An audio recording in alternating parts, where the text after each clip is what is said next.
So, good morning. Could I ask one of you guys to give me five-minute marks, 5, 10, and 15? Okay, thank you. So I was asked to do a sort of brief overview of the thinking of Antonio Gramsci. Some of you have seen me do this time and time and time again. So there'll be a lot of repetition from what you've seen. Some folks this may be new for. How many folks are new to Gramsci?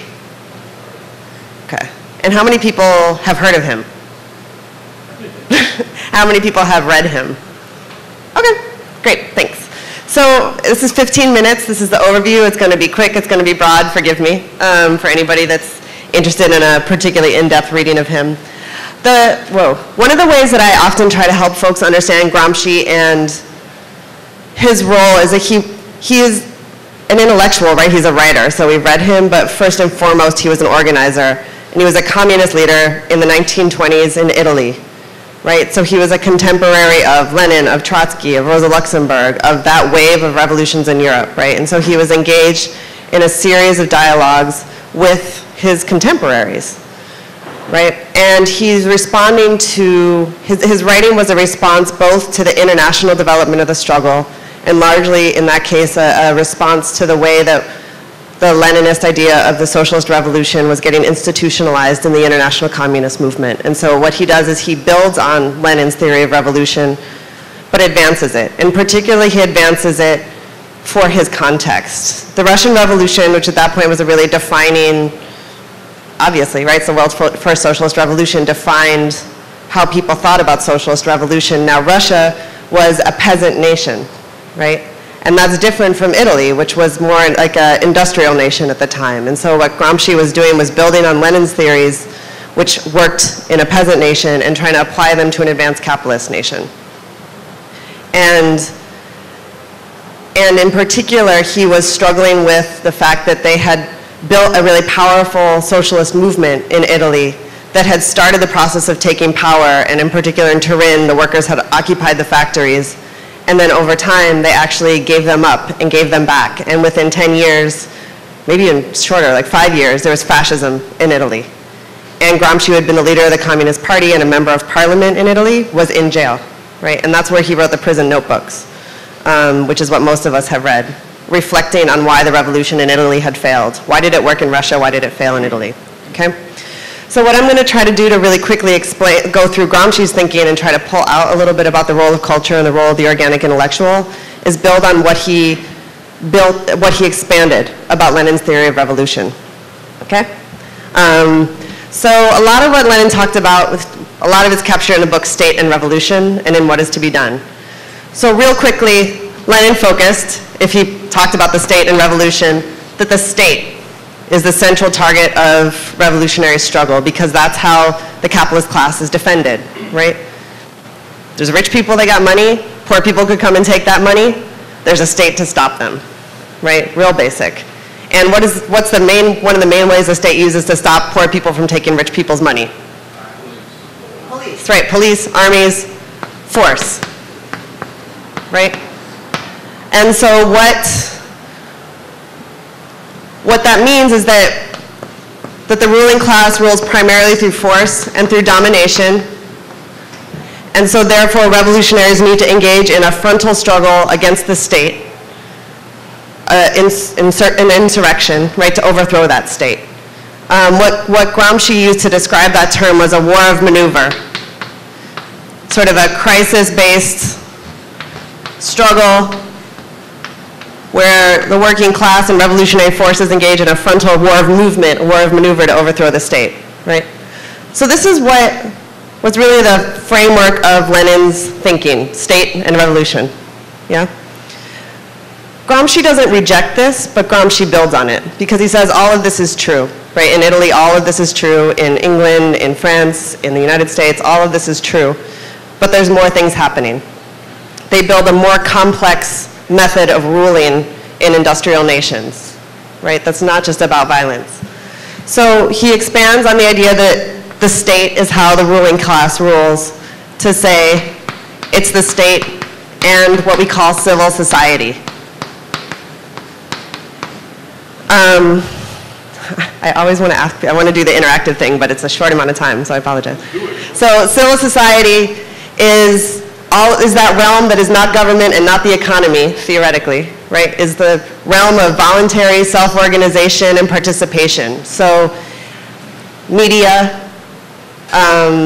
churches, unions, community organizations, schools, right? Some of these overlap with the state, some of them overlap with the economy, but the idea is there's this realm that for many years people have considered free of power relations, right? The state was the realm of power relations. Marx, like the economy is the realm of class domination, but people are like, but things are free here in civil society, right? Gramsci says no, things are not free and free of power relations in civil society, and in fact, those mechanisms, those institutions are key to the way the ruling class rules. And in fact, they sort of surround the state and give it protection. So if this is the capitalist economy, you have the strong arm of the forceful state around it, but in between them and around the economy and the state are all of these institutions that legitimate the capitalist economy and legitimate class rule. So we can look at the way, I feel like this crowd, I probably don't have to do a lot about how, for example, public education helps to uphold and legitimate ideas that either help oppressed people internalize oppression or consent to the oppression of other people, right? The media, right, promotes capitalist ideas, promotes racist ideas, promotes ideas around gender and sexuality, right? And all of these things are used to help build what Gramsci called consent, right? It's not just that they force us to submit to their rule, it's that they teach us and educate us and form us in order to both to consent to their rule. And in fact, if they only relied on force, they wouldn't be able to maintain their system, right? People would either rise up and overthrow them anyways, like happened in Russia, or the military would walk off the job, right? Because that's working class people too, and so on, right? So Gramsci argues that because of this strong sphere of civil society, oppressed people are taught to consent to their own oppression, right? And that the ruling class actually tries to either make it so or make it seem that there's actually more consent than force. So that when force is used, it's actually an expression, like that people are like, that's right, the police should beat that guy, right? Well, it's okay. That force is righteous, is legitimate, right? And that we consent to the use of force itself. If in a longer version, we can look at the relationship between these things, right? In the quick version, there's state over here, civil society over here, right? In the quick version, there's consent over here, there's force over here. In a longer conversation, we would talk about the relationship between these things and how they bleed into each other, right?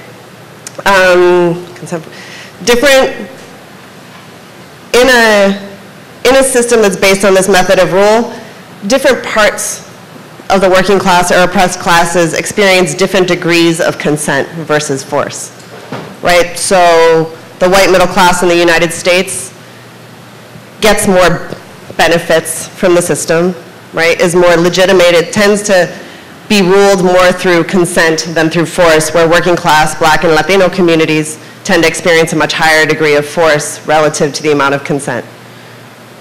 Both communities, like both sets of people, experience both, and we could trace through different subsections of the population and talk about what kinds of consent are used there that are internalized and so on, and how much is it force, but it's an important thing to point out.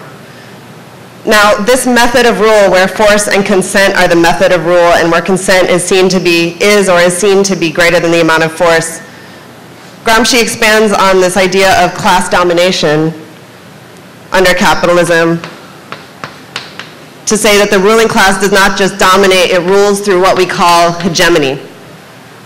That's one of the big Gramsci words, right? Hegemony.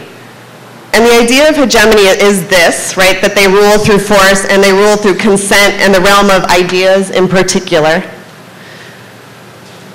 It's also this idea that it's not just domination, but it's leadership. They're not just They're not just crushing us through force. They're not just brainwashing us.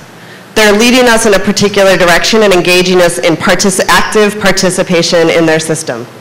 They convince us that if we vote every 4 years, we're actually deciding how society is going to be, right? We live in a free democracy. We have all kinds of voice. You can protest. You can, you get to choose what kind of cereal you buy, right? It's great, freedom, right? And we participate in that process. And that act of participation invests us much more deeply even than just an idea in our heads, right? Because it becomes part of how we create who we are by participating in their system. And so they're not just dominating us or tricking us, they're actively leading us. And that kind of cross-class leadership is what Gramsci uses.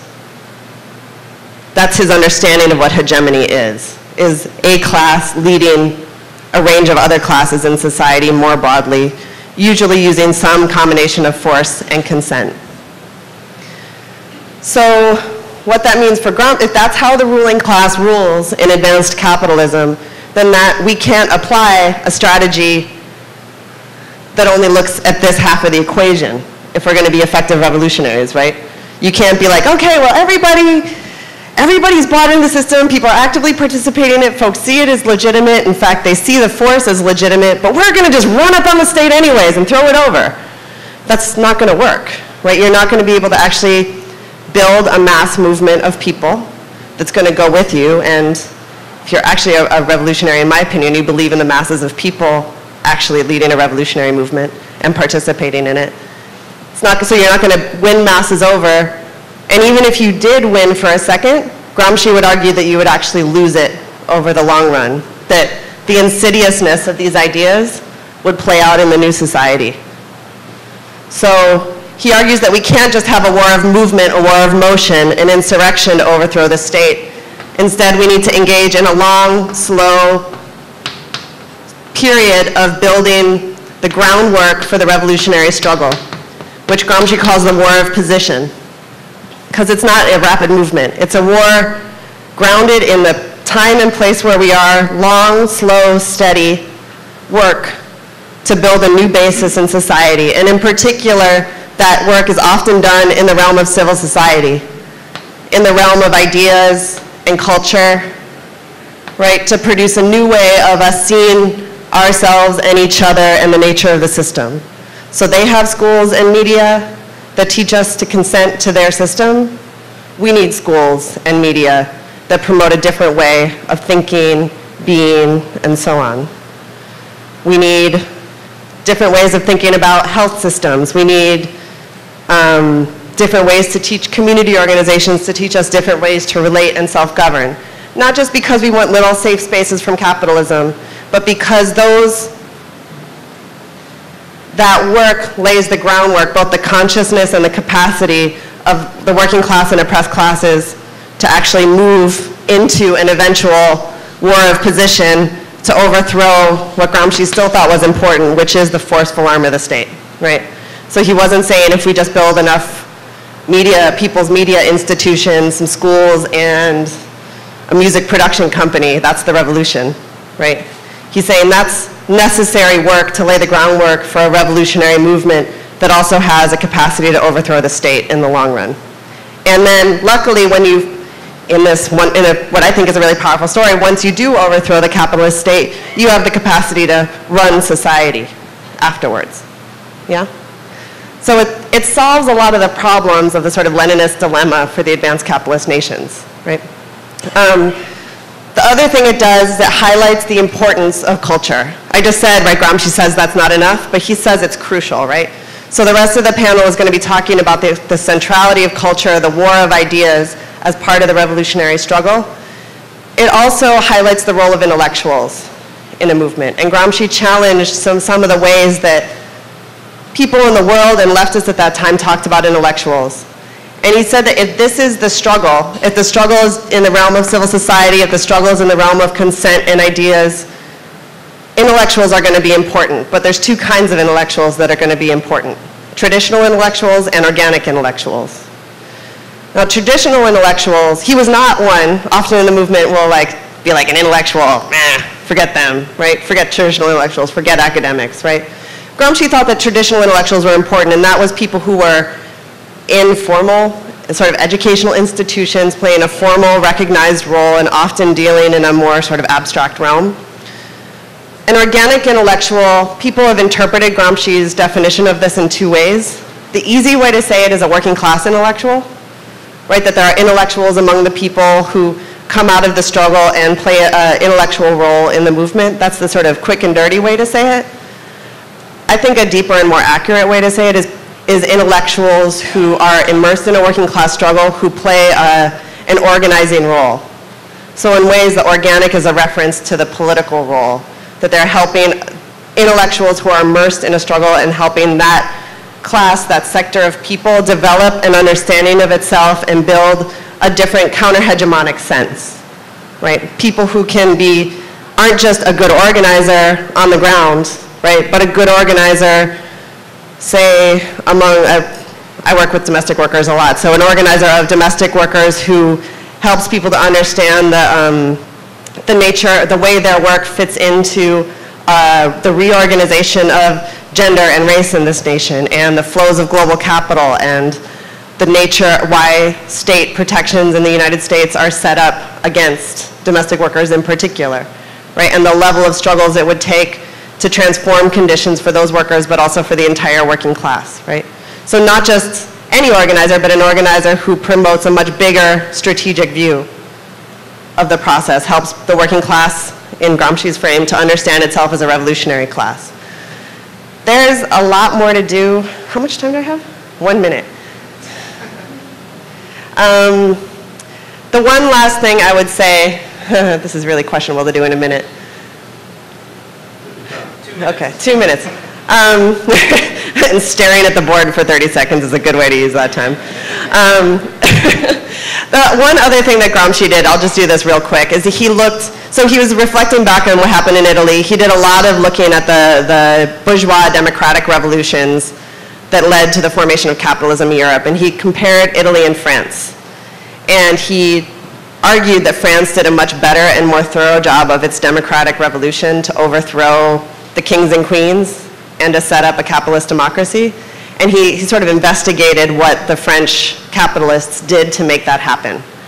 And one of the things he said was, so in that situation, it was the French sort of democratic capitalists, the French peasants, and the French workers.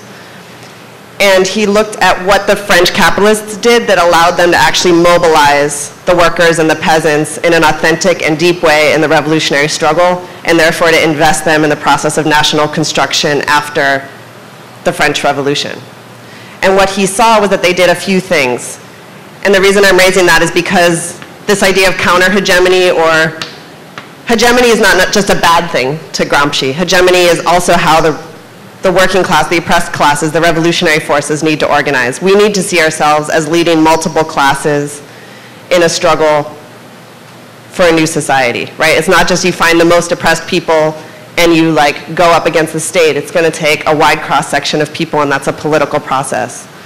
And so in looking at that, he thought that we would have to think about ideas of force and consent.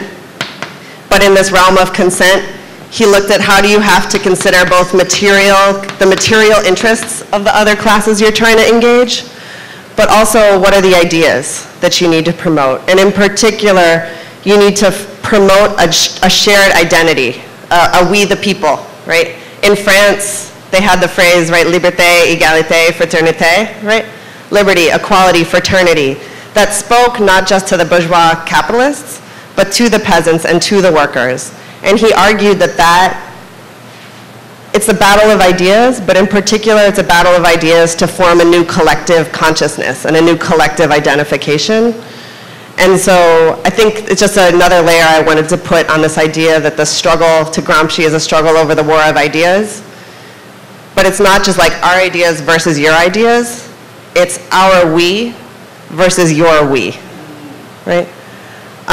So I think that was the last little piece I wanted to throw out as part of this presentation. So that is my real basic Gramsci in 16 minutes. Thanks, guys.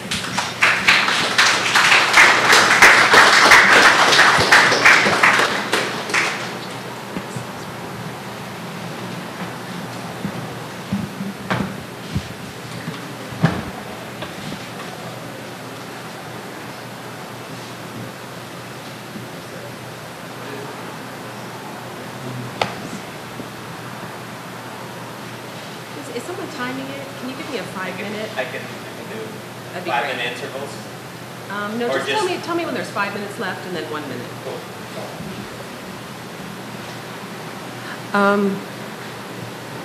Okay, great. And is that art? Can we get the quote "art for people's sake"? Yeah.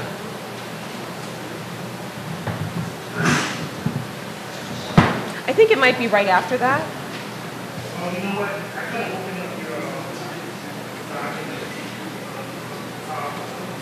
Oh, that's okay.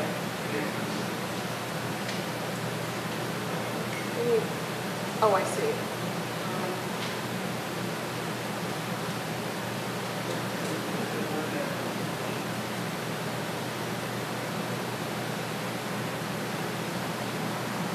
Yeah, I think. Oh, so PowerPoint won't open? Okay, that's all right. Then I'll just skip it. The pig image is as good as any other. In fact, I can talk about that one. Okay, great. I'm just going to actually sit down. Can everyone hear me? Yes. Thank you for coming. I thought I would start just by talking about an event that I went to on Thursday, and I was thinking about it as part of the Tools of War grassroots hip-hop events. They had a series of them in Crotona Park this summer, and the last one was on Thursday, and it was an open-air DJ sound set, old-fashioned sound system out in the Bronx in Crotona Park with Africa Bambaataa. Can you not hear me? Better? With Africa Bambaataa, Jazzy J, Grandmaster Flash showed up, and Red Alert. And at this event were a lot of the old school B-boys, DJs, MCs, and their whole crew of people. A lot of them are grandparents now, so there were family events there.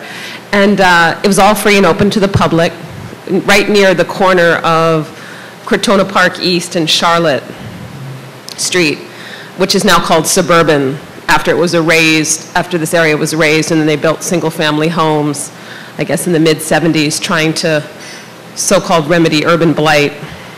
And what struck me about it is that for years, I've been going to Panther events, to Panther reunions. I went out to the Bay Area when I was in my mid-20s and spent pretty much, as I say, my youth, going to these events and interviewing Panthers and trying to understand the culture that helped to produce the Black Panther Party in Oakland. And the sense of place was very important to me. Why Oakland?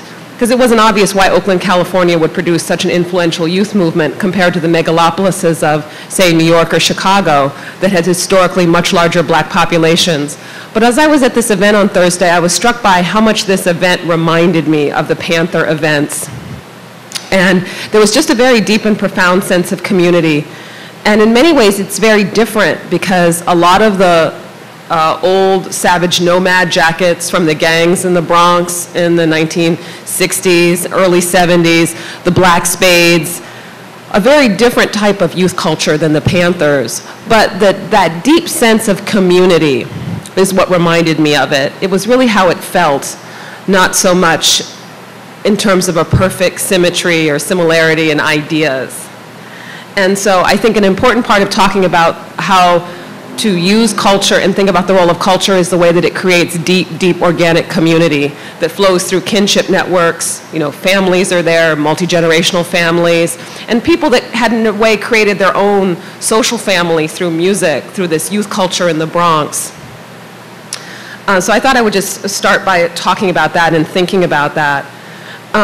As I was listening to Harmony's presentation, I was thinking about how Gramscian ideas apply to the Panthers, because my history of the Panthers was a social history, and it was a social history based on years and years of research of also living physically in the place where the movement happened. And I would never have been able to write that history in the way that I did without having lived there for a long time, because many of the answers that I found were not the answers that had been written about the Panthers, which tended to be much more sort of bird's eye view of what they thought the Panthers were based on newspaper accounts. And the movement looked very different. It was based on the leaders, almost predominantly, entirely male leadership of the Panthers. And it took for granted that the Panthers were the northern expression of black radicalism and black freedom struggle. And what I found when I was living in Oakland is that these were Southerners. These were Southerners who had settled in northern cities. And the types of politics they created had to do with them being migrants and bringing a culture from the South to northern cities and in turn experiencing state repression. But to think about how that fits in with this idea of hegemony and counter-hegemony is that the Panthers are founded, just to give you an overview, how many of you know the basic history of the Panthers? Okay, maybe about a third of the audience, so I'll give you a quick overview. The Black Panther Party is founded in Oakland, California on October 15th, 1966. And it's founded by a small group of young people, many of whom had known each other and grown up together in West Oakland. They write the 10-point program, which was a program for end to black people serving in the military, the right of black community self-determination. Oh gosh, I only wrote a book on it. Let's see. The core of it was the right of community and the right to self-defense. And the way this translated into a form of praxis is that the Panthers, influenced by the Watts rebellions, started organizing police patrols in which, and I think it was all men, boys and men in the beginning, they essentially used a statute on the books in California which said it was legal to carry unconcealed weapons. So they carried unconcealed weapons. They formed these patrols where they would drive around, and if a black subject was stopped by the police, they would stop, read them the California law book to inform people of what their rights are, search and seizure rights, etc. But they would do this while holding loaded weapons. And the idea is that they would enforce a change in police behavior towards the black community. So the argument was that the state holds legitimate means of force. So we are going to incorporate force, as Harmony talked about it, to change the relationship of the state to the people. And they saw this as a form of recruitment. So the biggest problem they saw facing black communities was police violence, state violence, incarceration, harassment, etc. So the idea is that they would perform self-defense. They would inform people of their rights, but rather than simply just telling people by holding loaded weapons, they would take on this role of self-defense. So the party's founded in '66. 6 months after the party's founded, the California legislature overturned the law that made this legal. They introduced a bill called the Mulford Act. So basically, by June of the following year, this form of police patrol became illegal. So they could no longer engage in it. But this first 6 months of the party became the dominant image of the party. Black men carrying guns with berets and leather jackets. A year after the party was founded, all the major leadership were in jail. Huey Newton, Bobby Seale, and Eldridge Cleaver. And by 1968, you see the party turn towards survival programs, free breakfast for children, which were held mainly in churches, liberation schools in 1969. So from 68 to 72, they really put their effort into providing redistributive programs to support the black community's essential needs. From 72 to 75, they focus a lot of their effort on Oakland, California, and they run a candidate for mayor and for city council. They don't win. Bobby Seale runs for mayor in 1973. He doesn't win, but he gets 40% of the vote. So just think about that for those of us that are thinking about third-party runs. He actually runs as a Democrat, but he gets 40% of the vote in a runoff election, and they do this with no budget, no campaign budget at all. It's largely done through student workers from local community college campuses and from Panthers themselves, people, organizers that have come from all over the country. And I'll talk about that in a minute. That was a remarkable turn, but it was also, in many ways, led to a retrenchment of the grassroots base of the party. So they do this amazing showing in electoral politics, but they in some ways focus their efforts on the state, and in the process lose, I think, the broader reach of the organization nationally and locally. So that's an overview of the history of the Panthers. They start out in Oakland. By 1968, they're a national organization. They're at their largest in 68 and 69 during the Free Huey movement, the campaign to get Huey Newton out of jail when he's on a capital murder case. And then by the 72, 73, the party has become much smaller. They've taken all their efforts and focused it on Oakland as the base of operations. The party is still viable until 1980. That's very important. We think of it just ending somehow after this flurry of state repression, but it's still viable. It's still producing its newspaper until 1980. And in fact, Audre Lorde, the poet, published in the Panthers' last edition. So that gives you a sense of the scope of the Panthers, really from 66, and I'd say until 1982, because the most lasting institution of the party was a K-8 school called the Huey P. Newton Intercommunal Institute that's viable until 1982. So how does this fit into our discussion about revolutionary culture? The Panthers were able to build their own set of alternative institutions and independent media. And I think that's very important. One of the reasons we know so much about the Panther paper is because they produced their own newspaper with brilliant art by Emory Douglas, who I think would certainly fit the example of Gramsci's organic intellectual, and a number of the people in the party would. One of the things that's remarkable about them is that they, if you notice, almost all the Panther leadership and much of the rank and file produced autobiographies. We have a lot to read about the Panthers. So this intellectual production, both the artistic production, writing, there was also a band that was associated with the Panthers called the Lumpen, which was a Sly and the Family Stone kind of soul band. So there was a lot of cultural production with the Panthers. What's interesting about the Panthers is that, for those of you that know your Panther history, they were involved always in a debate with people they called cultural nationalists who they didn't like Ron Karenga, the US organization. I would call them more kind of cultural nationalist, Pan-Africanist organizations. So the Panthers, in their ideology, never really embraced culture. They didn't. They wrote lots of diatribes against cultural nationalists who they really disliked. So what's interesting about that is that, but they did create a political culture. And it was very important to building a base of the organization. So we might also think about that, how on the one hand they could criticize cultural nationalists, but on the other hand, they could produce these radical forms of culture, which are still with us today. And I think that they are a complex model. One of the reasons why I think they attack cultural nationalists is that political organizing was very important to them. They start out as kind of a blend between black nationalism and socialism, and then they go through a Marxist-Leninist phase. They believed in dialectical materialism, and it was important to them, at least by the early 70s, to actually organize.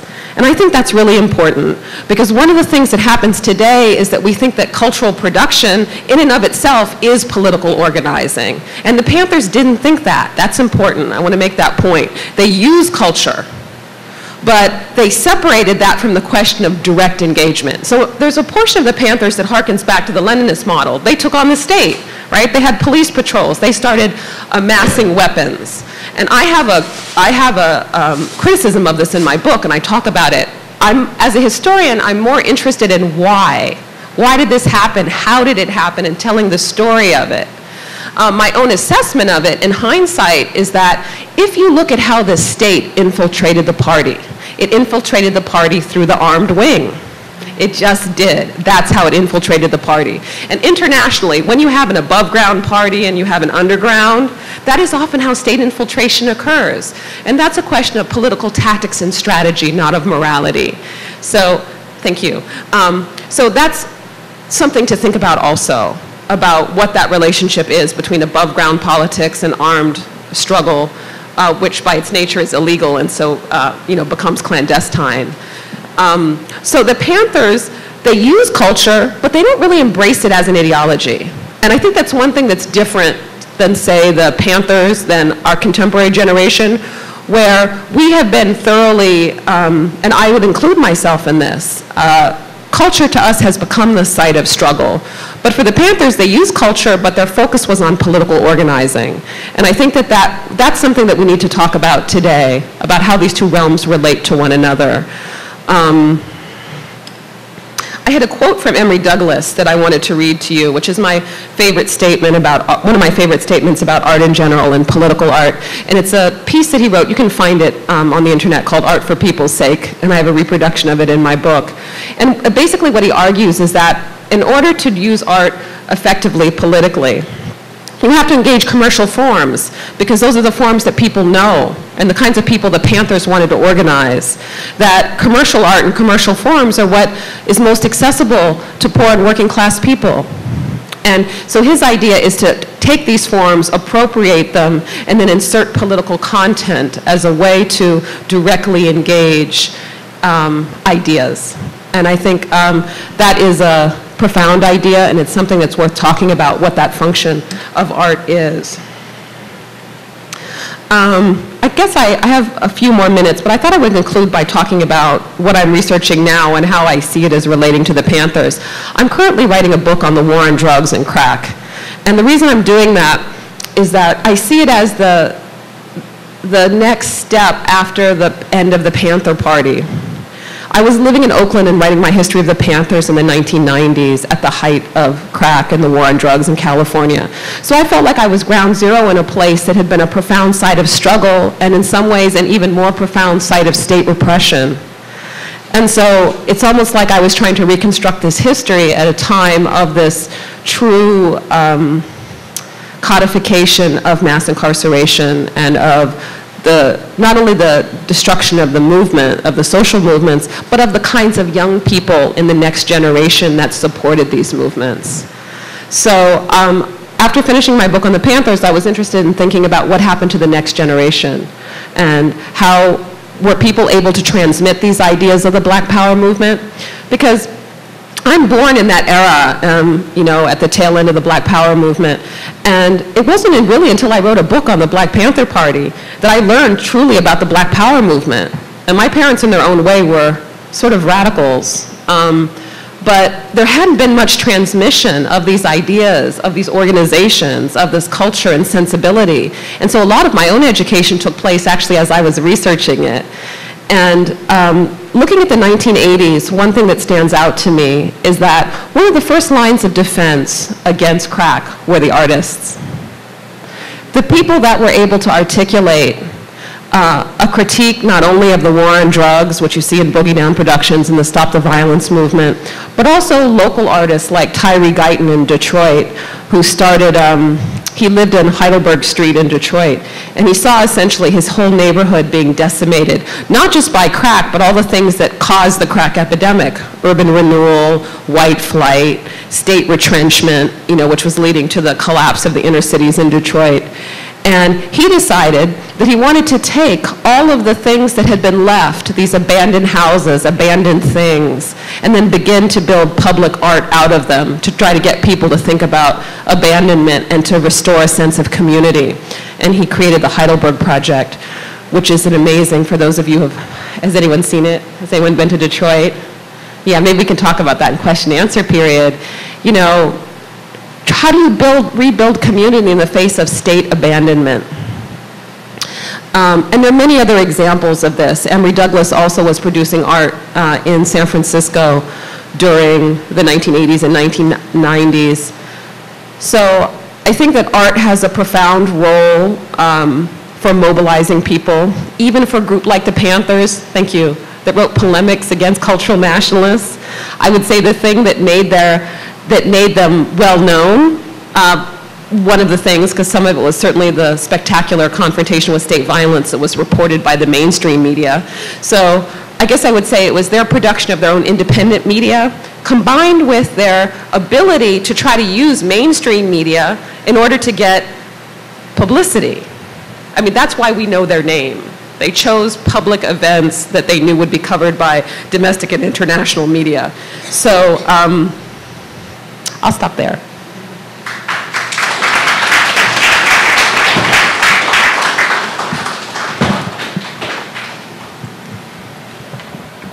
I just have a few notes here I'm also going to read and get into. So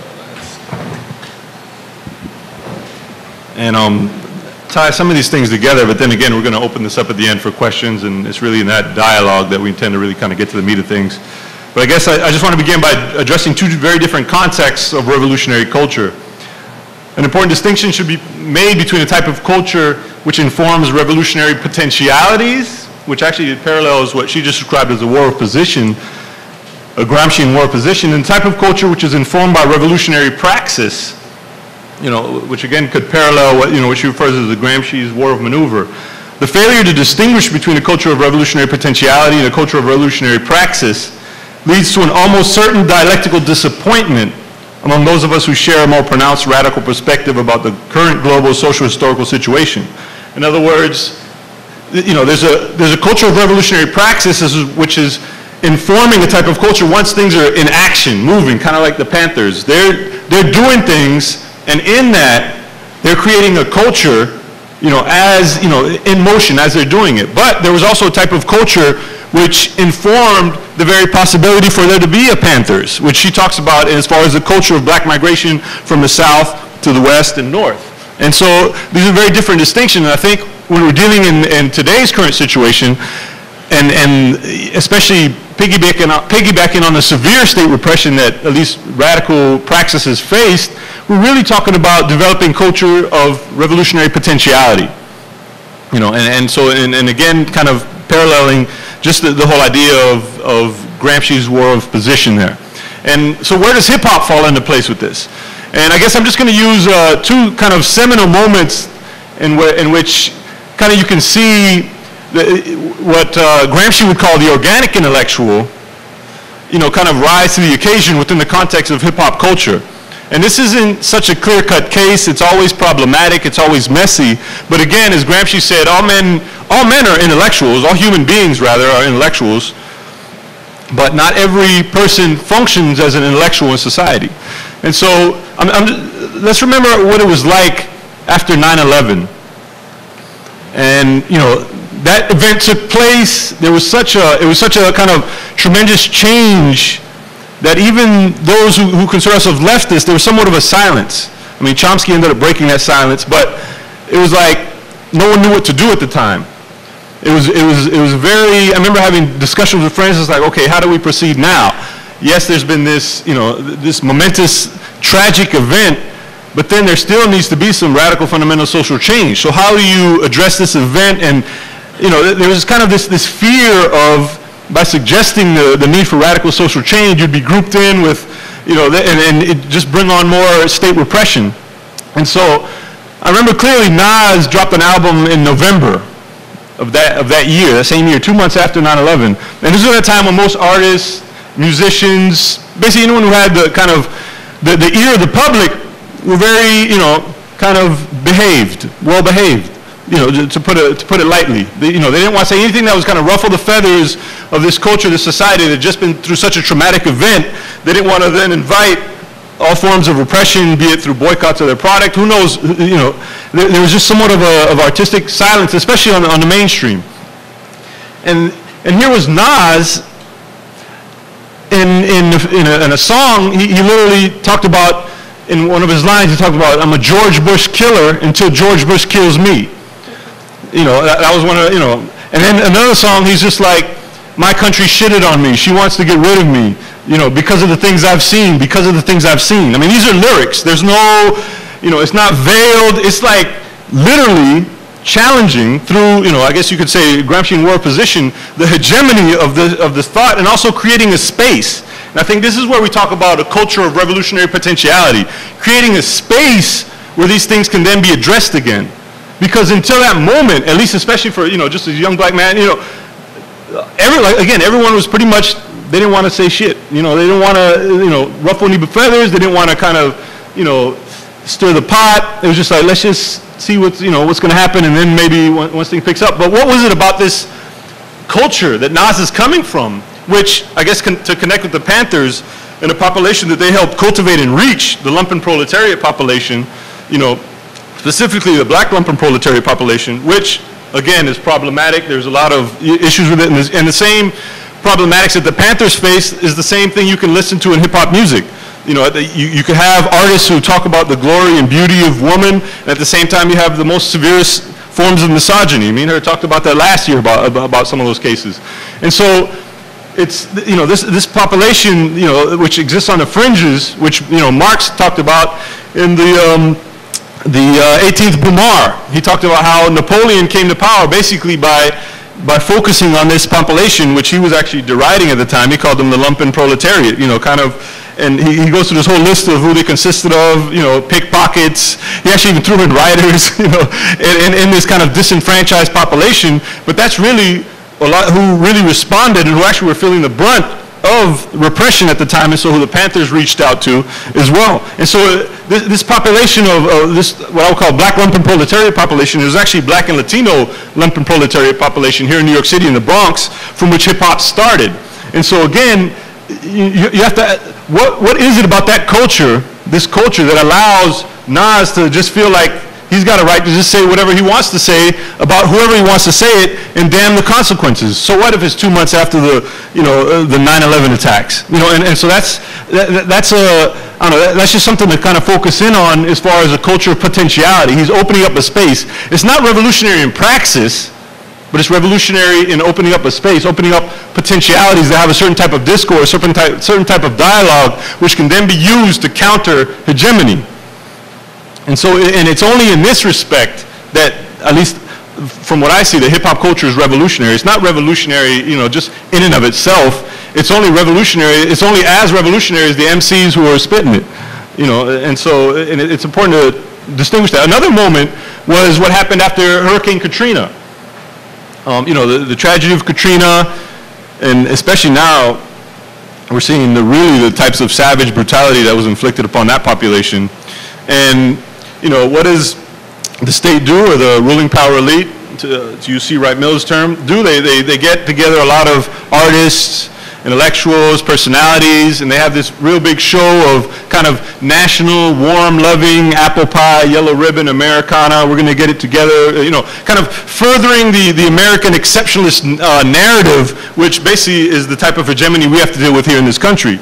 And so they got these people together, and to kind of say, yeah, we're coming together, we're going to, you know, raise money, and, you know, everyone had their things they had to say. They're reading off a prompter, and it went from Mike Myers to Kanye West, you know, and Kanye West isn't really, if you listen to his lyrics, you know, he started as a backpacker, he's definitely a mainstream, you know, he's not really that radical or revolutionary at all as far as content.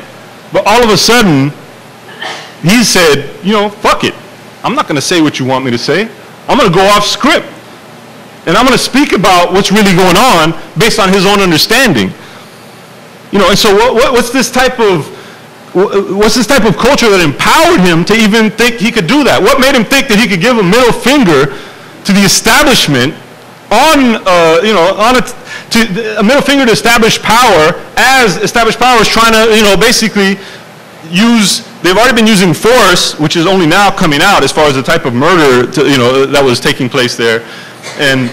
But, you know, to basically kind of build this consent, build this war of position to kind of make everybody think, okay, oh yeah, we are taking care of our people. These citizens aren't being abandoned. Yes, it's good to be Western and bourgeois and liberal. We're doing the right thing. You know, Kanye, again, went off script. And the soundbite we all remember is, you know, when he said George Bush doesn't care about black people.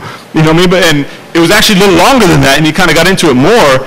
But just that in and of itself, as a soundbite, just by going off script, created, I mean, you can see the next person coming up was Chris Tucker, you know, so it wasn't black subjectivity, you know, because, you know, Chris Tucker's black, he was, you know, it was a certain type of subjectivity that Kanye had cultivated within the context of hip-hop culture that gave him that freedom to just say whatever, you know, fuck it, you know what I mean? Yeah, George Bush doesn't care about black people, I'm not going to read this shit. He's like, I'm not going to go on script. And so that's the type of culture of revolutionary potentiality that hip-hop can inform.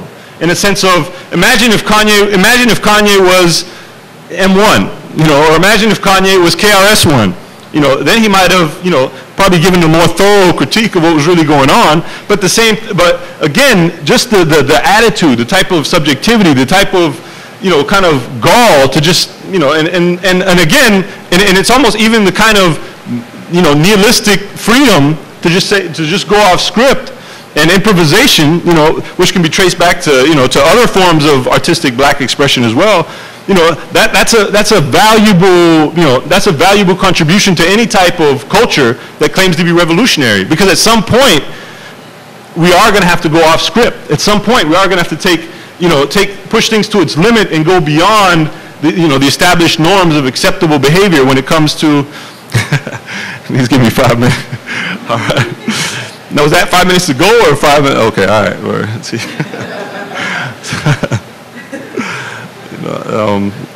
I could pull my hip hop card here and just say, fuck it, I'm just gonna keep going. But that's my man, so we're gonna chill. But I'm just gonna read. I'm just gonna read some things. And hold on, just to give an example. And what's interesting is a way of looking at hip hop culture, especially from a Marxist perspective, is to look at the debate between Benjamin and Adorno. They had a certain debate about aesthetics and the role of Marxism, and in that's very helpful. I can't get into it all here, but Adorno talks about how the work of art is losing its aura, and how that was a good thing with all the mass production of media and the changing thing in media. Adorno, more, coming from a, classicist perspective, was just like, no, that can't be a good thing, but they were both struggling with it within the context of Marxism. And so Adorno ended up getting the last word, but then after Adorno, we have Marcuse. And Marcuse actually, had a very rich dialogue with one of his students, Angela Davis.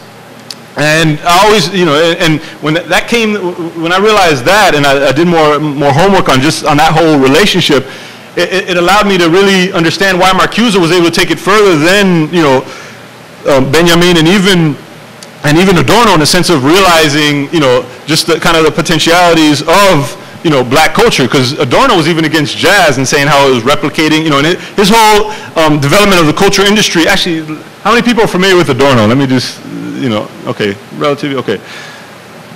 5 minutes, we can't go into it. Look him up, Adorno, Benjamin. Actually, this cultural center, the Brecht Forum, Benjamin was very much influenced by Brecht.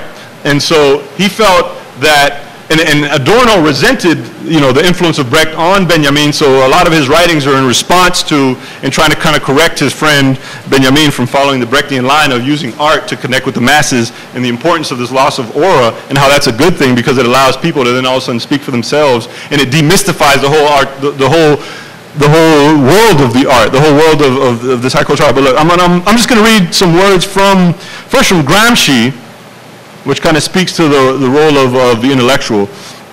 And he says, there does not exist an independent class of intellectuals, but every social group has its own stratum of intellectuals, or tends to form one, however. The intellectuals of the historically and concretely progressive class in the given conditions exercise such a power of attraction that, in the last analysis, they end up by subjugating the intellectuals of the other social groups. They thereby create a system of solidarity between all intellectuals with bonds of a psychological nature. And so that's Gramsci just speaking on intellectuals. And here's something from Marcuse, which is really interesting especially when you look at it in the form of culture would inform hip-hop, but also connects with the Panthers. Marcuse says, but a far more subversive universe of discourse announces itself in the language of black militants.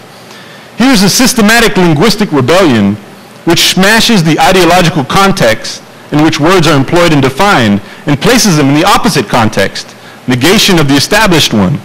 Now he's just talking about at the time the Panthers and the soul music and stuff like that, but really think about that when we think about hip-hop music at its best. Again, there's a lot of garbage in hip-hop, no question. Thus, the blacks take over some of the most sublimated concepts of Western civilization, desublimate them, and redefine them. For example, the soul, in its essence lily-white ever since Plato, the traditional seed of everything that is truly human in man, tender, deep, immortal, the word which has become embarrassing, corny, false in the established universe of discourse, has been desublimated and in this transubstantiation migrated to Negro culture. They are the soul brothers. The soul is black, violent, orgiastic. It is no longer in Beethoven and Schubert, but in the blues and jazz and rock and roll and in soul food. And that's Marcuse. It's an essay of liberation if you want to read the whole thing. Again, I'll just read one more thing since my time is up. Just to kind of I just want to put some food out there to just kind of engage this dialogue. Let's see. Aesthetic sublimation makes for the affirmative reconciling component of art, though it is at the same time a vehicle for the critical negating function of art. The transcendence of immediate reality shatters the reified objectivity of established social relations and opens up a new dimension of experience. basically the rebirth of the rebellious subjectivity. You know, so that's important, and I think it's in that context that hip-hop can be considered revolutionary. And that as a form of transcendence. When it started, it was just basically party music when it started. Let's have a black party here, let's have a block party here, have fun, you know, get through, you know, yeah, the police, they're beating our ass, but let's just try to, you know, kind of come together as a community and still kind of be human, experience that humanness. And so that form of artistic transcendence is very important in the development of hip-hop as it started. But then it evolved into a form of, from artistic transcendence to artistic resistance. After a while, it stopped being, okay, yeah, let's just have fun in spite of police brutality. Then finally, somebody said, you know what, fuck the police. You know what I mean? So it became, it went from transcendence to resistance. And there's a lot that informed that, but again, through the art of emceeing. And I think this is important as far as we look at aesthetics, especially early on. It's not an accident that now most of the hip-hop you hear is very simple, like cat in the hat type stuff, and you know, there's no, it doesn't challenge the listener. And then the content is also very kind of non-conformist, just whatever, you know, going with the flow. Whereas when you look at some of the best MCs, you know, there's always a progressive character to their lyrics. You know, again, progressive character. I'm not speaking in absolutes because there's tons of issues one way or the other. And so I'll finish on that, and I guess we'll get into it.